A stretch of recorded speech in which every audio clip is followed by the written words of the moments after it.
Hello friends, कैसे हैं आप सब। आई होप आप सब ठीक होंगे। आज फिर हम तैयार हैं इंट्राडे एंड डिलीवरी के कुछ शेयर लेके, फ्यूचर एंड ऑप्शंस के कुछ शेयर लेके। तो सबसे पहले राधे राधे। मैं बार बार कहता हूं कि आप प्लीज़ कमेंट जरूर करा करें।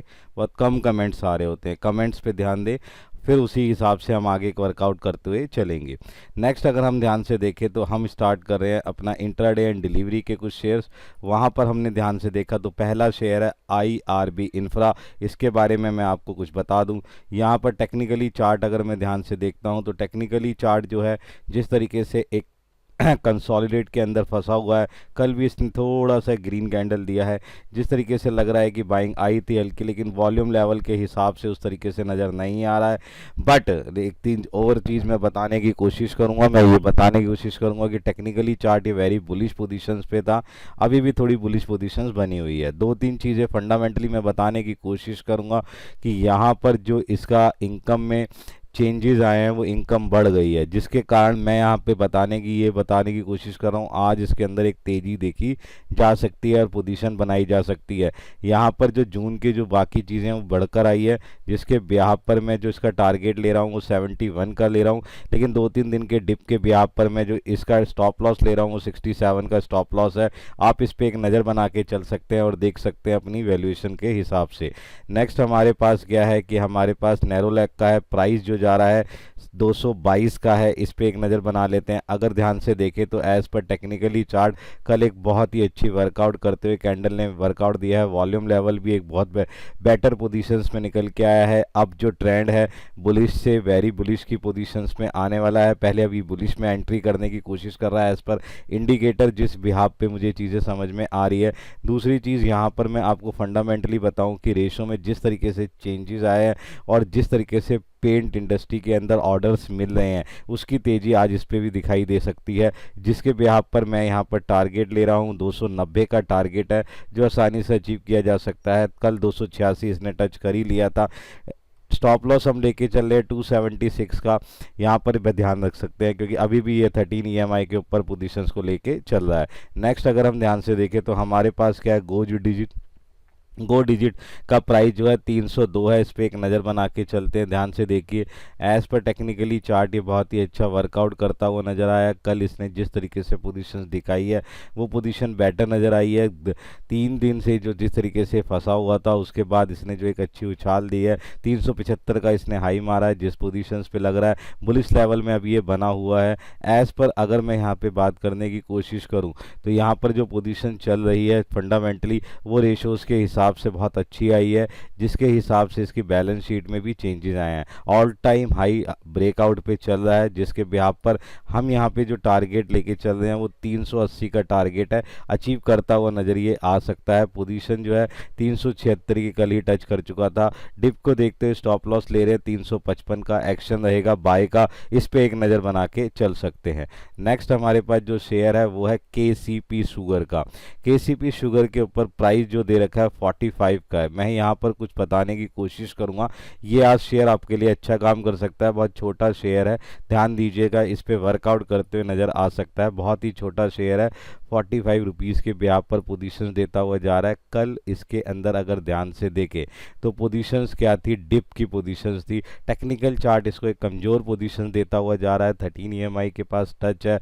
वॉल्यूम भी जिस तरीके से कल था उस तरीके से एक नेगेटिव वॉल्यूम था, बेरिश लेवल पे जा रहा है। लेकिन मैं फंडामेंटली आपको बताने की कोशिश कर रहा हूँ, यहाँ फंडामेंटली कुछ इस तरीके से हैं, जिस तरीके से यहाँ पर जो रिजल्ट इसका Q1 का था वो बेटर आया है, जिसके बिहाफ पर इन्होंने 31 करोड़ का जो है मुनाफा कमा लिया है, जिसके बिहाफ पर मुझे लग रहा है कि ये आज एक अच्छी तेज़ी बनाता हुआ नज़र आ सकता है और पोजीशंस दे सकता है। इसीलिए मैं इसका जो आज टारगेट लेके चल रहा हूँ वो टारगेट है 49 का टारगेट है। स्टॉप लॉस जो हम लेके चल रहे हैं कल की डिप के बिहाफ पर 42 का डिप लेते हुए, एक्शन हमारे पास क्या रहेगा, बाय का एक्शन रहेगा। इस पे आप एक नज़र बना के चल सकते हैं। नेक्स्ट है हमारे पास निपॉन लाइफ इंडिया का। इसका प्राइस है 667। इसके बारे में मैं आपको 2-3 चीज़ें बताने की कोशिश करूँ। एज़ पर फंडामेंटली ये एक अच्छा वर्कआउट करता हुआ नज़र आ रहा है। ध्यान से देखें तो हमारे पास एज़ पर टेक्निकली देखें पहले तो टेक्निकली में ये क्या है 13 EMI के पास है। कल का वॉल्यूम थोड़ा सा हल्का रहा, बुलिश लेवल पे ये बना हुआ है, उस तरीके से यहाँ पर पोजीशन दिखा रही है, लेकिन हल्का बुलिश है ये जिस तरीके से टेक्निकल चार्ट हमें नज़र आ रहा है। लेकिन अगर हम इसको दूसरी तरफ फंडामेंटली देखने की कोशिश करें तो फंडामेंटली क्या है कि यहाँ पर एक बहुत बड़े जो स्टॉक ब्रोकर है उसने जो है इसके अंदर खरीदारी शुरू कर दी है और उसने अपना टारगेट भी इंक्रीज करा है। क्यों करा है? वो ऑर्डर बुक और रेशियो के बिहाफ पर इसने पोजीशंस पकड़ने की कोशिश करी है, जिसके बिहाफ पर मैं जो टारगेट ले रहा हूँ वो 690 का टारगेट है। डिप देखते हुए पोजीशंस को, कल पोजीशंस को देखते हुए जिस तरीके से हल्का सा डोजी कैंडल बनता हुआ जो नज़र आया, उसके बिहाफ पर जो हम स्टॉप लॉस ले रहे हैं वो 658 का स्टॉप लॉस है। इस पर आप बाय का एक्शन बनाकर खेल सकते हैं, वर्कआउट कर सकते हैं। नेक्स्ट है हमारे पास अंबुजा सीमेंट। अंबुजा सीमेंट के बारे में मैं बात करना चाहूँगा। इसका जो प्राइस है वो 665 है। इस पे मैं आपको बताऊं कि क्या वर्कआउट हो सकता है। अंबुजा सीमेंट के बिहाफ पर अगर देखें तो कल से लेकर लगातार 3 दिन तक जो डिप पोजीशन चल रही थी वो बहुत ही बुरी है, डाउन पोजीशन चल रही है। वॉल्यूम भी जिस तरीके से जा रहा है, इंडिकेटर भी जो है उस तरीके से लेता हुआ जा रहा है उसे बियरिश पोजीशन में और वेरी बियरिश पोजीशंस के अंदर, जहाँ सोल्ड पोजीशन चल रही है, बिकवाली चल रही है। लेकिन फंडामेंटली कुछ ऐसी चीज़ें मुझे नज़र आई जहाँ पर इनकम स्टेटमेंट जो जिस तरीके से बदलता हुआ नज़र आया। और दूसरी बात क्या है कि इसमें रेटिंग जो है एक बहुत बड़े ब्रोकरेज हाउस ने बढ़ा दी है, जो 500 से 780 कर दी है, जिसका बिहाफ पर मैं आप कह सकता हूँ कि ये बढ़ता हुआ आज नज़र आ सकता है। इसका जो सीमेंट का जो रिजल्ट आएगा उसके बिहाफ पे पोजीशंस देखते हुए जो है हम टारगेट ले रहे हैं 685 का, और डिप पोजीशन को देखते हुए स्टॉप लॉस लिया है 660 का। इस पर आप एक नज़र बना के चल सकते हैं और अपनी वैल्यूएशन को देख सकते हैं किस तरीके से वर्कआउट कर रहा है। नेक्स्ट है हमारे पास बाटा इंडिया का। बाटा इंडिया के बारे में मैं बताना चाहूँगा, प्राइस है हमारा 1540।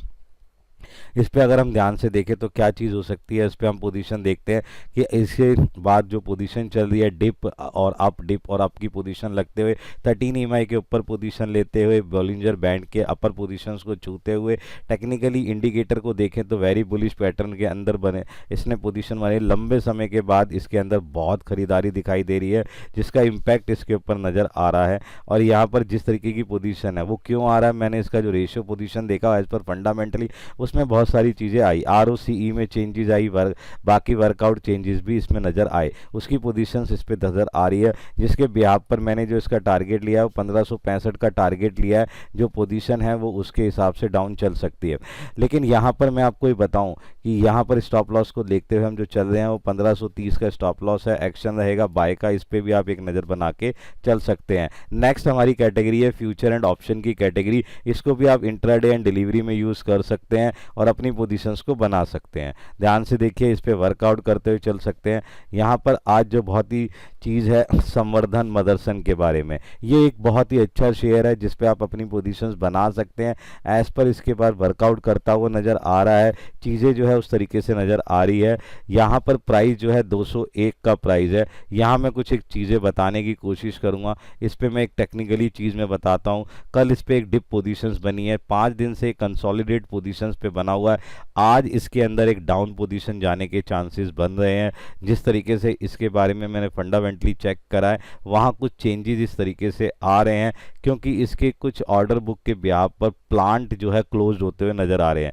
प्लांट के बंद होने के हिसाब से इसके ऊपर जो वर्कआउट है वो वर्कआउट होता हुआ नज़र आ सकता है। उसके लिए हम 2-3 चीज़ें देख सकते हैं। ऊपर पोजीशंस क्या है वो देख लेते हैं। यहाँ पर मैं आपको इसको सेल पोजीशंस बता रहा हूँ एज पर फंडामेंटली चीज़ों को लेते हुए, इसलिए मैंने जो इसका टारगेट लिया वो 192 का टारगेट लिया है। और बाकी पोजीशंस को देखते हुए जो चीज़ मैं बता रहा हूँ, डिप को लेते हुए स्टॉप लॉस ले रहा हूँ 204 का। एक्शन सेल का रहेगा, इस पर ध्यान रखें। आज ये सेल पोजीशंस पे जा सकता है। मैं फिर बताना चाहूँगा कि जिस तरीके से इसके ऊपर इम्पैक्ट आ रहा है उसका इम्पैक्ट इसके ऊपर पड़ सकता है, क्योंकि एक्चुअली चेक करें कि ना हाई एंड ईवी जो की मांग घटने से चलते हुए इसके अंदर जो फैसला लिया गया है बंद का, वो इसके ऊपर इम्पैक्ट होता हुआ नज़र आ सकता है। 2-3 चीज़ें और है कि जहां पर ऑडी और बाकी जो चीज़ें हैं उसका 80% जो हिस्सा है वो गिरा है, उसकी पोजीशंस पे आप नज़र बना के देखिए ध्यान से, आज डाउन पोजीशंस पे चल सकता है। नेक्स्ट हमारे पास जो शेयर है वो है एशियन पेंट का। एशियन पेंट की फ्यूचर में आपको बताऊँगा, उसका प्राइस है 3001 के बिहाफ पर मैं आपको एक चीज़ बता सकता हूँ कि यहाँ पर जो 3 चीज़ें निकल के आई है वो पोजीशन पोजीशंस किस तरीके से है। टेक्निकली चार्ट में कल इसने बहुत ही अच्छा एक बुलिश जो है पैटर्न दिखा रखा है। जिस तरीके से इसने कल जब बाइंग आई है इसके अंदर वॉल्यूम लेवल के हिसाब से इंडिकेटर के ब्याह पर 22 जुलाई की जो कीमतें थी वो 1% की बढ़ोतरी लागू हो गई है, जिसके ब्याह पर पोजीशन जो है मुझे लग रहा है यहाँ पे बढ़ती हुई नज़र आ सकती है। इसीलिए हमने यहाँ पर पोजीशन जो इसकी फ्यूचर के लिए उस पर वर्कआउट करते हुए फंडामेंटली रेशो में जो चेंजेस आए हैं, ROCE का बढ़ना, बाकी सारी चीज़ों का इंक्रीज होना, इसको बाइंग तरफ लेके जा रहा है। जिसके ब्याह पर जो पोजीशंस मैंने लिए टारगेट 3050 का ले रखा है, डिप को देखते हुए 2980 का जो हमने ये स्टॉप लॉस लिया, एक्शन रहेगा बाय का। नेक्स्ट अगर हम देखने की कोशिश करें तो हमारे पास ऑप्शन की कैटेगरीज आ जाती है। इसमें स्ट्राइक प्राइस जो ले रखा है 4650 डेविस लैब का है। कॉल पे नज़र बना के चलनी है, कॉल पोजीशंस पे देख के चलना है। टारगेट रहेगा 130 का, इस पे नज़र बना के चलते हैं। एक बार इसका चार्ट देख लेते हैं, देन पोजीशन देखे तो 2 दिन की एक ग्रीन वॉल्यूम के हिसाब से जो वर्कआउट हुआ है, वॉल्यूम भी आया है इसके अंदर। यहाँ एक ओवरसोल्ड से बाइंग पोजीशंस की तरफ जाने की कोशिश हो रही है, जिसके हिसाब से ये इंडिकेटर इसको बताने की कोशिश कर रहा है। यहाँ मैं 2-3 चीज़ें और बताने की कोशिश करूँ। कमज़ोर बाजार में ये कल जो शेयर है वो बहुत तेज़ी से खरीदारी पे रहा है, जिसका इम्पैक्ट आज इसके ऊपर और पड़ सकता है। इसलिए जो इसका हमने स्टॉप लॉस लिया है, 100 का स्टॉप लॉस लिया है, एक्शन रहेगा बाय का। अब नेक्स्ट चीज़ जो हम समझने की कोशिश करते हैं, नेक्स्ट है हमारे पास वेदांता का। इसका स्ट्राइक प्राइस 450 है, पुट लेके चलनी है आपने यहाँ पे थोड़ा सा बिकवाली और कमज़ोर है, 12 रुपये 2 पैसे या 20 पैसे पे मिल जाएगा। टारगेट रहेगा 22 का। इस पे भी एक नज़र बनाने की कोशिश करते हैं और देखते हैं कि किस तरीके से है ये। अगर ध्यान से देखें तो एज पर टेक्निकली चार्ट बहुत ज़्यादा कमज़ोर है, पोजीशन दिख रहा है वेरी बेरिश लेवल में ये एंट्री कर रहा है। एज पर इंडिकेटर के यहाँ पे जिस तरीके से इसके अंदर कमजोरी नज़र आ रही है, वहाँ ये पोजीशन गिरता हुआ नज़र आ सकता है। जिसके यहाँ पर हमने जो पोजीशंस ली है, यहाँ पर स्टॉप लॉस लिया है 8 का और एक्शन लिया है बाय का। यहाँ पे पुट आप खरीद के चलिए, यहाँ पर पोजीशन जो है उस तरीके से बदलती हुई नज़र आ सकती है। तो ये कुछ ऐसे शेयर थे जो हम पे वर्कआउट कर सकते हैं और उसको पोजीशंस को ला सकते हैं और अपना प्रॉफिट गेन कर सकते हैं। जैसे भी कोई बात चाहिए तो आप हमसे हम देखें कि किस तरीके से हमने प्रॉफिट और उसको लॉजिकली देखने की कोशिश करें। कमेंट जरूर करें। देन हम मिलते हैं अपनी नेक्स्ट सीरीज के अंदर। Good bye.